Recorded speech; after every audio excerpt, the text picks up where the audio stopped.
Assalamualaikum warahmatullahi wabarakatuh. Perkenalkan, nama saya Dwi Aryani, NIM 2018-33017 dari program studi PGSD. Di sini, saya akan mepresentasikan PKM Kewirausahaan di bidang jasa dengan judul Bimbingan Belajar Kreatif serta Solutif dengan metode interaktif multimedia learning.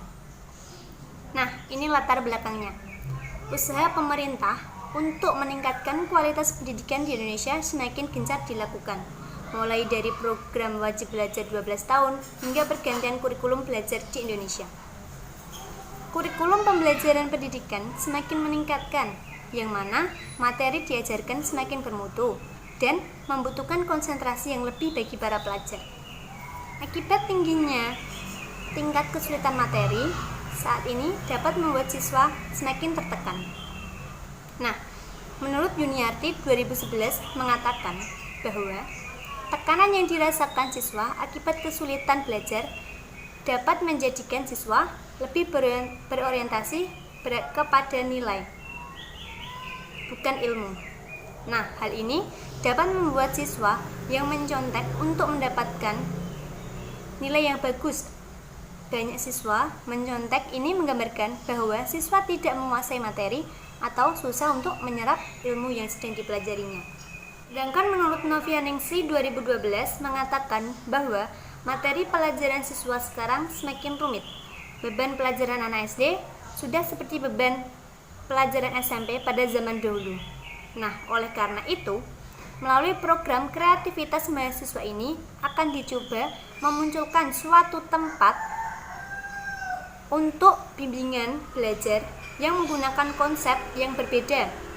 Belajar lebih menyenangkan dan lebih cepat dipahami oleh siswa karena menggunakan audio visual dan keterlibatan otak kanan. Ini tujuan program. Yang pertama yaitu memberikan solusi dalam menyerap materi pelajaran sehingga lebih mudah dan cepat. Dan yang kedua, memberikan solusi metode pelajar atau belajar yang lebih baik serta lebih menyenangkan dan efektif.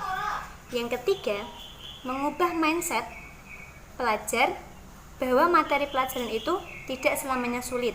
Selanjutnya, luaran yang diharapkan ada 3. Yang pertama, metode belajar yang menyenangkan dengan melibatkan panca indera.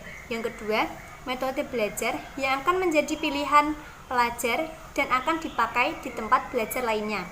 Dan yang ketiga, menghasilkan pelajar yang menyukai belajar dan materi pelajaran yang dianggap sulit sekalipun. Nah, ini contoh gambaran umum rencana usaha. Tadi kan usahanya bimbingan belajar. Nah, ini bimbingan belajar menggunakan metode interaktif multimedia learning yang mengutamakan pemahaman konsep dan materi yang disajikan lebih menarik dan interaktif dengan bantuan audiovisual seperti video, games interaktif, kuis interaktif, dan masih banyak lagi. Hal ini dilakukan dengan cara promosi secara berkala, baik melalui advertising, direct selling, kemudian melakukan perekrutan secara efektif. Memaksimalkan pelayan dengan cara menjalin hubungan persuasif baik dengan orang tua murid maupun murid itu sendiri, dan melakukan evaluasi kerja secara berkala serta melakukan training kepada tenaga pengajar agar mereka memiliki kompetensi dan proses pengajaran yang hampir sama. Ini metode pelaksanaan atau strategi pemasaran dan pesaing. Yang pertama yaitu produk, di mana materi yang berlandaskan pemahaman konsep agar para pelajar memahami pelajaran yang diterima dengan menggunakan bantuan audiovisual. Dan yang kedua, price, dengan metode pembayaran pertemuan atau per bulan yang dapat dicicil. Yang ketiga yaitu promotion.